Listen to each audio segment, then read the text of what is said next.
Oldu. Nasılsınız çocuklar? Bugün karneleri alıyorsunuz. Mutlu musunuz peki? Bir şey diyeceğim. Arkadaşlarınızdan ayrılacaksınız. Okula gelmeyeceksiniz. Çok mutlu olmamak lazım sanki. Değil mi? Ben arkadaşlarım. Zeynep hala gelsin bakalım. Zeynep hala Nur. Hayırlı olsun bakalım. Şöyle de gel.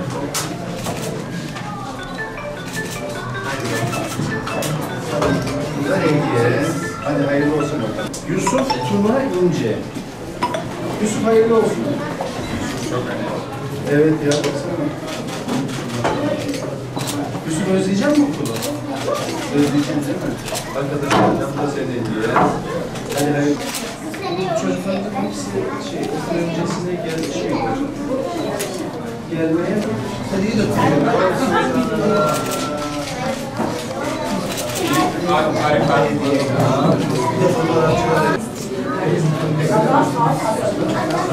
Adam ağlasaydı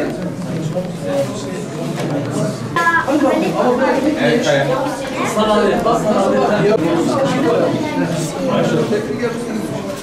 Nailcan. Hafsa Duru.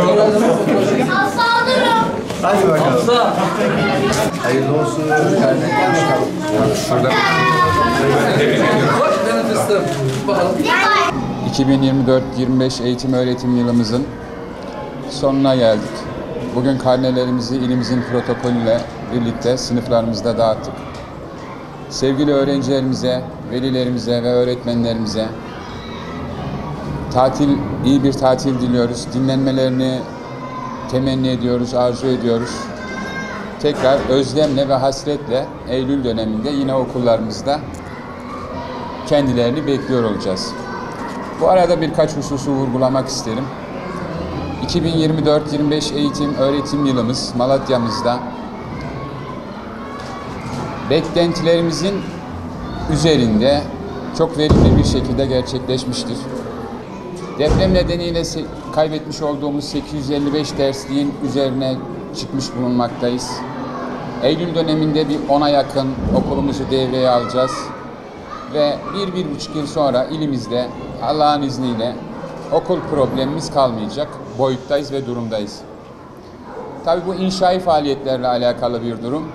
Ancak biz daha çok tüm okullarımızda, ilçe müdürlerimizle, okul yöneticilerimizle birlikte ve en önemlisi de öğretmenlerimizle birlikte tarihinin en zor dönemlerini yaşamış olan kentte akademik başarı anlamında da çok iyi durumda olduğumuzu, bizi sevindiren gelişmelerin ve sonuçların olduğunu müşahede etmekteyiz ve görmekteyiz.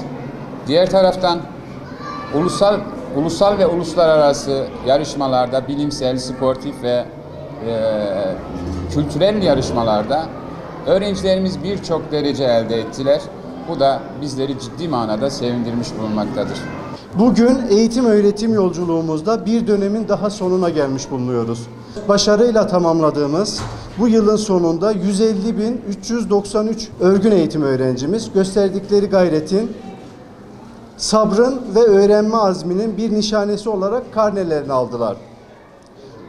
Bu sevince ortak olan 12.950 öğretmenimiz, her bir öğrencinin kalbine bilgiyle birlikte umut, ahlak ve cesaret tohumları ekmiş, büyük bir adanmışlıkla görevlerini ifa etmiştir. Bu vesileyle öncelikle öğretmenlerimize teşekkür etmek istiyorum. Kıymetli öğretmenlerimiz, eğer sizlerin fedakarlığınız olmasa büyük ve müreffeh bir Türkiye'den asla söz edemeyiz. Geleceğe hazırladığımız, milletimize yakışır birer fert olarak yetiştirdiğimiz her evladımız geleceğe umutla bakmamızı sağlıyor. Bu nedenle sizlere sonsuz teşekkürlerimi sunuyorum. Öte yandan çocuklarımızın başarısında sevgi ve yönlendirmeleriyle öğretmenlerimize destek olan tüm velilerimize şükranlarımı tüm öğrencilerimizin de gözlerinden öpüyorum. 6 Şubat Kahramanmaraş merkezli depremlerin ardından açılan yaraları sarmak adına toprağa vurulan her kazma göğe yükselen her iskele bir umut gibi yeşermiştir. Bu eğitim öğretim döneminde tamamlanan 54 yeni okul ve güçlendirilen 10 okul şehrimize 925 derslik olarak geri dönmüş. Ancak atılan adımlar bununla sınırlı değildir.